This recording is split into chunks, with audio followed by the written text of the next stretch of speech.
14. El Río Negro. En 3.832.558 milímetros cuadrados, o sea, más de 38 millones de hectáreas, está evaluada la porción del globo terrestre ocupada por las aguas. Esta masa líquida de 2.250 millones de millas cúbicas formaría una esfera de un diámetro de 60 leguas, cuyo peso sería de 3 quintillones de toneladas. Para poder hacerse una idea de lo que esta cantidad representa, ha de tenerse en cuenta que un quintillón es a 1.000 millones lo que estos a la unidad, es decir, que hay tantas veces 1.000 millones en un quintillón como unidades hay en 1.000 millones. Y toda esta masa líquida es casi equivalente a la que verterían todos los ríos de la Tierra durante 40.000 años. Durante las épocas geológicas, al periodo del fuego sucedió el periodo del agua. El océano fue universal al principio. Luego, poco a poco, en los tiempos silúricos, fueron apareciendo las cimas de las montañas, emergieron islas que desaparecieron bajo diluvios parciales y reaparecieron nuevamente, se soldaron entre sí, formaron continentes y, finalmente, se fijaron geográficamente tal como hoy los vemos. Lo sólido había conquistado a lo líquido 37.657.000 millas cuadradas, o sea, 12.916 millones de hectáreas. La configuración de los continentes permite dividir las aguas en 5 grandes partes: el océano glacial ártico, el océano glacial antártico, el océano Índico, el océano Atlántico y el océano Pacífico. El océano Pacífico se sitúa del norte al sur entre los dos círculos polares, y del oeste al este entre Asia y América, sobre una extensión de 145 grados en longitud. Es el más tranquilo de los mares, sus corrientes son anchas y lentas, sus mareas, mediocres, sus lluvias, abundantes. Tal era el océano al que mi destino me había llamado a recorrer en las más extrañas condiciones. Señor profesor, me dijo el capitán Nemo,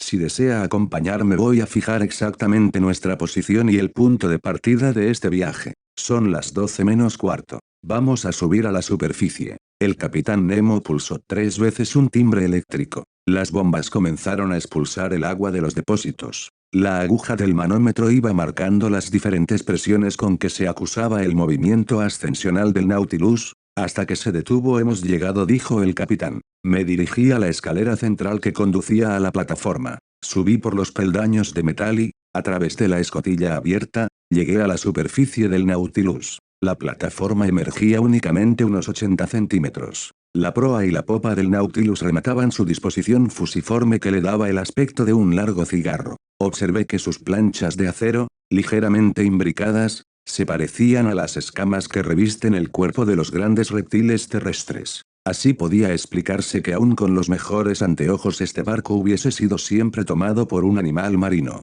Hacia la mitad de la plataforma, el bote, semi-encajado en el casco del navío, formaba una ligera intumescencia. A proa y a popa se elevaban, a escasa altura, 2 cabinas de paredes inclinadas y parcialmente cerradas por espesos vidrios lenticulares, la primera, destinada al timonel que dirigía el Nautilus, y la otra, a alojar el potente fanal eléctrico que iluminaba su rumbo. Tranquilo estaba el mar y puro el cielo. El largo vehículo apenas acusaba las ondulaciones del océano. Una ligera brisa del este arrugaba la superficie del agua. El horizonte, limpio de brumas, facilitaba las observaciones. Pero no había nada a la vista. Ni un escollo, ni un islote, ni el menor vestigio del Abraham Lincoln. Solo la inmensidad del océano. Provisto de su sextante, el capitán Nemo tomó la altura del sol para establecer la latitud. Debió esperar algunos minutos a que se produjera la culminación del astro en el horizonte. Mientras así procedía a sus observaciones, ni el menor movimiento alteró sus músculos. El instrumento no habría estado más inmóvil en una mano de mármol. Mediodía, dijo. Señor profesor, cuando usted quiera. Dirigí una última mirada al mar, un poco amarillento por la proximidad de las tierras japonesas, y descendí al gran salón. Allí, el capitán hizo el punto y calculó cronométricamente su longitud, que controló con sus precedentes observaciones de los ángulos horarios. Luego me dijo, señor Aronnax, nos hallamos a 137º de longitud oeste. ¿De qué meridiano?, pregunté vivamente. Con la esperanza de que su respuesta me diera la clave de su nacionalidad. Tengo diversos cronómetros ajustados a los meridianos de Greenwich, de París y de Washington. Pero, en su honor, me serviré del de París. Su respuesta no me revelaba nada. El comandante prosiguió, 37 grados y 15 minutos de longitud al oeste del meridiano de París, y 30 grados y 7 minutos de latitud norte, es decir, a unas 300 millas de las costas del Japón. Hoy es 8 de noviembre, a mediodía, y aquí y ahora comienza nuestro viaje de exploración bajo las aguas, que Dios nos guarde, respondí. Y ahora, señor profesor, le dejo con sus estudios. He dado la orden de seguir rumbo al nordeste, a 50 metros de profundidad. Aquí tiene usted mapas en los que podrá seguir nuestra derrota. Este salón está a su disposición. Y ahora, con su permiso, voy a retirarme. El capitán Nemo se despidió y me dejó solo, absorto en mis pensamientos, que se centraban exclusivamente en el comandante del Nautilus. ¿Llegaría a saber alguna vez a qué nación pertenecía aquel hombre extraño que se jactaba de no pertenecer a ninguna? ¿Quién o qué había podido provocar ese odio que profesaba a la humanidad? Ese odio que buscaba tal vez terribles venganzas. Era uno de esos sabios desconocidos, uno de esos genios víctimas del desprecio y de la humillación, según la expresión de Conseil, un Galileo moderno. O bien uno de esos hombres de ciencia como el americano Maury, cuya carrera ha sido rota por revoluciones políticas. No podía yo decirlo. El azar me había llevado a bordo de su barco, y puesto mi vida entre sus manos. Me había acogido fría pero hospitalariamente. Pero aún no había estrechado la mano que yo le tendía ni me había ofrecido la suya. Permanecí durante una hora sumido en tales reflexiones, procurando esclarecer aquel misterio de tanto interés para mí. Me sustraje a estos pensamientos y observé el gran planisferio que se hallaba extendido sobre la mesa. Mi dedo índice se posó en el punto en que se entrecruzaban la longitud y la latitud fijadas. El mar tiene sus ríos, como los continentes. Son corrientes especiales, reconocibles por su temperatura y su color, entre las que la más notable es conocida con el nombre de Gulf Stream. La ciencia ha determinado sobre el globo la dirección de las 5 corrientes principales, una en el Atlántico Norte, otra en el Atlántico Sur, una tercera en el Pacífico Norte, otra en el Pacífico Sur y la quinta en el sur del Índico. Es probable que una sexta corriente existiera en otro tiempo en el norte del Índico, cuando los mares Caspio y Aral, unidos a los grandes lagos de Asia, formaban una sola extensión de agua. En el punto que señalaba mi dedo en el planisferio se desarrollaba una de estas corrientes, la del Kuro-Shibo de los japoneses, el río Negro, que sale del Golfo de Bengala donde le calientan los rayos perpendiculares del sol de los trópicos. Atraviesa el estrecho de Malaca, sube por las costas de Asia, y se desvía en el Pacífico Norte hacia las Aleutianas, arrastrando troncos de alcanforeros y otros productos indígenas, y destacándose entre las olas del océano por el puro color añil de sus aguas calientes. Esta corriente es la que el Nautilus iba a recorrer. Yo la seguía con la mirada, la veía perderse en la inmensidad del Pacífico y me sentía arrastrado con ella. Ned Land y Conseil aparecieron en la puerta del salón. Mis dos bravos compañeros se quedaron petrificados a la vista de las maravillas acumuladas ante sus ojos. ¿Dónde estamos? ¿Dónde estamos?, exclamó el canadiense. En el Museo de Quebec. Yo diría más bien que nos hallamos en el Palacio del Sommerard, dijo Conseil. Amigos míos, les dije, tras indicarles que entraran, no están ni en Canadá ni en Francia, sino a bordo del Nautilus y a 50 metros por debajo del nivel del mar. Habrá que creerle al señor, puesto que así lo afirma, replicó Conseil, pero francamente este salón está hecho para sorprender hasta a un flamenco como yo. Asómbrate, amigo mío, y mira, pues para un clasificador como tú hay aquí materia de ocupación. Innecesario era estimular en este punto a Conseil. El buen muchacho, inclinado sobre las vitrinas, murmuraba ya las palabras del idioma de los naturalistas, clase de los gasterópodos, familia de los bucínidos, género de las porcelanas, especie de los Cyproea madagascariensis. Mientras así murmuraba Conseil, Ned Land, poco conquiliólogo él, me interrogaba acerca de mi entrevista con el capitán Nemo. ¿Había podido descubrir yo quién era, de dónde venía, a dónde iba, hacia qué profundidades nos arrastraba? Me hacía así 1000 preguntas, sin darme tiempo a responderle. Le informé de todo lo que sabía, o más bien de todo lo que no sabía, y le pregunté qué era lo que, por su parte, había oído y visto. No he visto ni he oído nada, respondió el canadiense. Ni tan siquiera he podido ver a la tripulación del barco. ¿Acaso sus tripulantes serán también eléctricos? A fe mía, que así podría creerse. Pero usted, señor Aronnax, me preguntó Ned Land, obseso con su idea, ¿no puede decirme cuántos hombres hay a bordo? 10, 20, 50, 100. No puedo decírselo, Ned. Pero, créame, Abandone por el momento la idea de apoderarse del Nautilus o de huir de él. Este barco es una obra maestra de la industria moderna y yo lamentaría no haberlo visto. Son muchos los que aceptarían de buen grado nuestra situación, aunque no fuese más que por contemplar estas maravillas. Así que manténgase tranquilo, y tratemos de ver lo que pasa en torno nuestro, dijo el arponero. Pero si no se ve nada, si no puede verse nada en esta prisión de acero, navegamos como ciegos. No había acabado Ned Land de pronunciar estas últimas palabras, cuando súbitamente se hizo la oscuridad, una oscuridad absoluta. El techo luminoso se apagó, y tan rápidamente que mis ojos sintieron una sensación dolorosa, análoga a la que produce el paso contrario de las profundas tinieblas a la luz más brillante. Nos habíamos quedado mudos e inmóviles, no sabiendo qué sorpresa, agradable o desagradable, os esperaba. Se o algo así como un objeto que se deslizara. Se hubiera dicho que se maniobraba algo en los flancos del Nautilus. Es el fin del final, dijo Ned Land. Orden de las hidromedusas. Se o decir a Conseil. Súbitamente, se hizo la luz a ambos lados del salón, a través de dos aberturas oblongas. Las masas líquidas aparecieron vivamente iluminadas por la irradiación eléctrica. Dos placas de cristal nos separaban del mar. Me estremeció la idea de que pudiera romperse tan frágil pared. Pero fuertes armaduras de cobre la mantenían y le daban una resistencia casi infinita. El mar era perfectamente visible en un radio de 1 milla en torno al Nautilus. ¡Qué espectáculo! ¿Qué pluma podría describirlo? ¿Quién podría pintar los efectos de la luz a través de esas aguas transparentes y la suavidad de sus sucesivas degradaciones hasta las capas inferiores y superiores del océano? Conocida es la diafanidad del mar. Sabido es que su limpidez es aún mayor que la de las aguas de roca. Las sustancias minerales y orgánicas que mantiene en suspensión aumentan incluso su transparencia. En algunas partes del océano, en las Antillas, 145 metros de agua dejan ver el lecho de arena con una sorprendente nitidez y la fuerza de penetración de los rayos solares no parece detenerse sino hasta una profundidad de 300 metros. Pero en el medio fluido que recorría el Nautilus el resplandor eléctrico se producía en el seno mismo del agua, que no era ya agua luminosa sino luz líquida. Si se admite la hipótesis de Ehrenberg,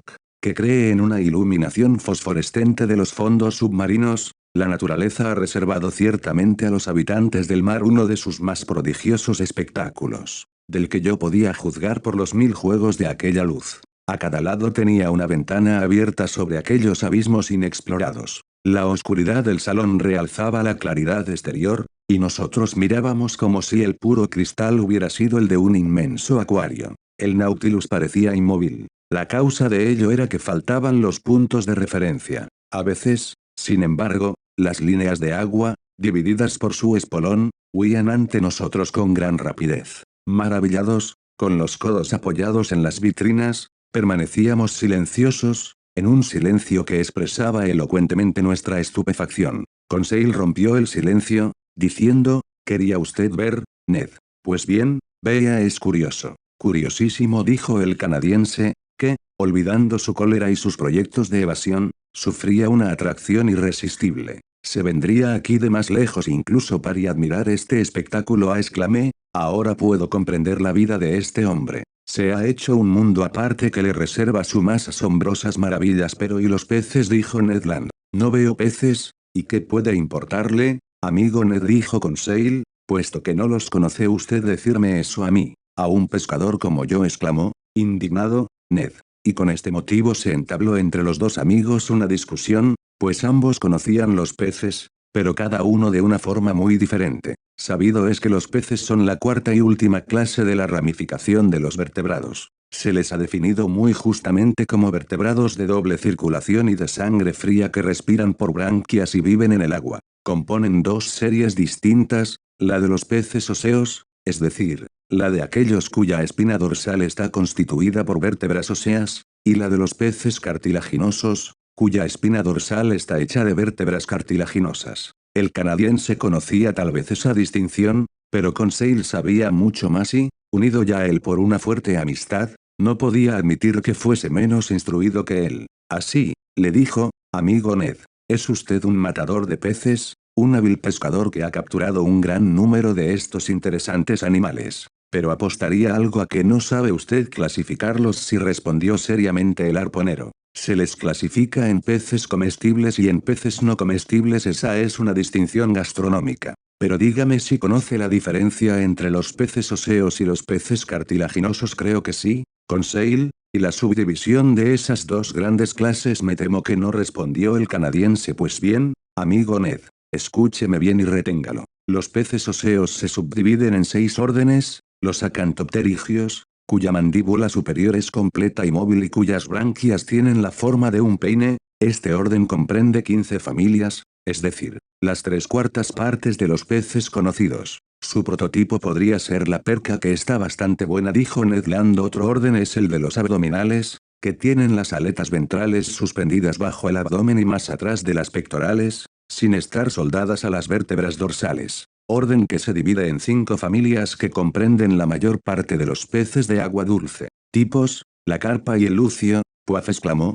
despectivamente, el canadiense. Peces de agua dulce hay también los subranquianos, con las ventrales colocadas bajo las pectorales e inmediatamente suspendidas de las vértebras dorsales. Este orden contiene 4 familias, y sus tipos son las platijas, los gallos, los rodaballos, los lenguados, etc. Excelentes. Excelentes, exclamó el arponero, que continuaba obstinándose en considerar los peces exclusivamente desde el punto de vista gastronómico. Hay también, prosiguió Conseil, sin desanimarse, los apodos, de cuerpo alargado, desprovistos de aletas ventrales y revestidos de una piel espesa y frecuentemente viscosa. Es este un orden que se reduce a una sola familia. Tipos: la anguila y el gimnoto mediocre. Mediocre, respondió Ned Land. En quinto lugar, los lofobranquios, que tienen las mandíbulas completas y libres y cuyas branquias están formadas por pequeños flecos dispuestos por parejas a lo largo de los arcos branquiales. Este orden no cuenta más que con una familia.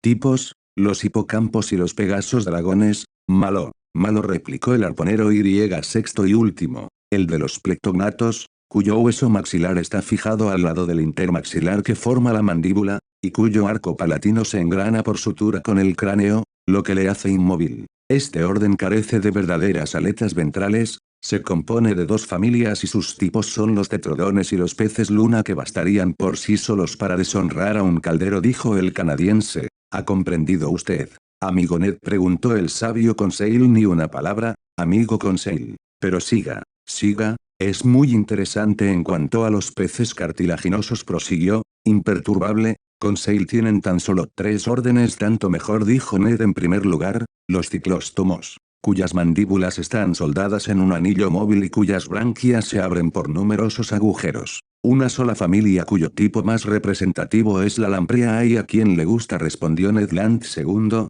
los celáceos, con branquias semejantes a las de los ciclóstomos, pero con la mandíbula inferior móvil. Este orden, que es el más importante de la clase, tiene 2 familias, con las rayas y los escualos por tipos más representativos. ¿Cómo? ¿Las rayas y los tiburones en el mismo orden? Pues bien, amigo Conseil, por el bien de las rayas le aconsejo que no los ponga juntos en el mismo vocal. Y por último, los esturionianos, cuyas branquias están abiertas por una sola hendidura con un opérculo. Hay 4 géneros y el esturión es el tipo más representativo, amigo Conseil. Se dejó usted lo mejor para el final, en mi opinión, al menos. Y esto es todo, sí, mi buen Ned.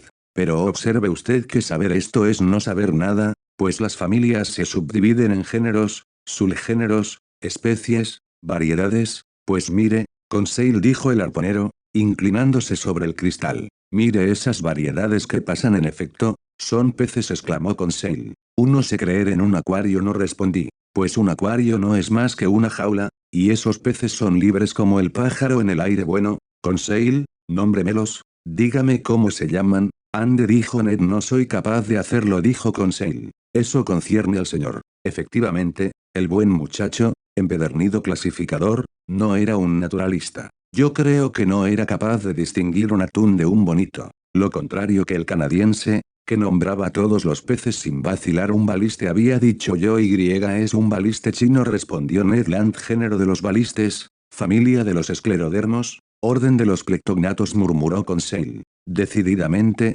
entre los dos, Ned y Conseil, hubieran constituido un brillante naturalista. No se había equivocado el canadiense. Un grupo de balistes, de cuerpo comprimido, de piel granulada, armados de un aguijón en el dorso, evolucionaban en torno al Nautilus, agitando las 4 hileras de punzantes y erizadas espinas que llevan a ambos lados de la cola. Nada más admirable que la pigmentación de su piel, gris por arriba y blanca por debajo, con manchas doradas que centelleaban entre los oscuros remolinos del agua. Entre ellos, se movían ondulantemente las rayas, como banderas al viento. Con gran alegría por mi parte, vi entre ellas esa raya china, amarillenta por arriba y rosácea por abajo, provista de 3 aguijones tras el ojo, una especie rara y de dudosa identificación en la época de la CPD. Quien únicamente pudo verla en un álbum de dibujos japonés. Durante un par de horas, todo un ejército acuático dio escolta al Nautilus. En medio de sus juegos, de sus movimientos en los que rivalizaban en belleza,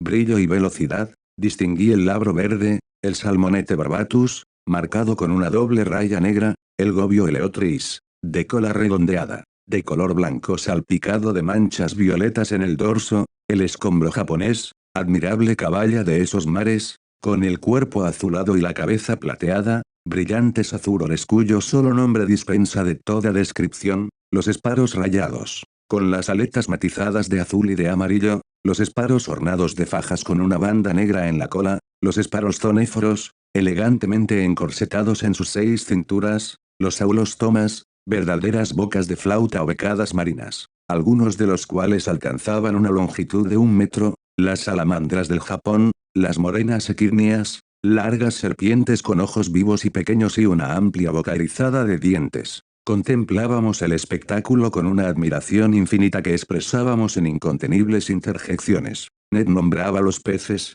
Conseil los clasificaba, y yo me extasiaba ante la vivacidad de sus evoluciones y la belleza de sus formas. Nunca hasta entonces me había sido dado poder contemplarlos así, vivos y libres en su elemento natural. No citaré todas las variedades, toda esa colección de los mares del Japón y de la China, que pasaron así ante nuestros ojos deslumbrados. Más numerosos que los pájaros en el aire, todos esos peces pasaban ante nosotros atraídos sin duda por el brillante foco de luz eléctrica. Súbitamente, desapareció la encantadora visión al cerrarse los paneles de acero e iluminarse el salón. Pero durante largo tiempo permanecí aún arrobado en esa visión, hasta que mi mirada se fijó en los instrumentos suspendidos de las paredes. La brújula mostraba la dirección norte-nordeste, el manómetro indicaba una presión de 5 atmósferas correspondiente a una profundidad de 50 metros y la corredera eléctrica daba una velocidad de 15 millas por hora. Yo esperaba que apareciera el capitán Nemo, pero no lo hizo.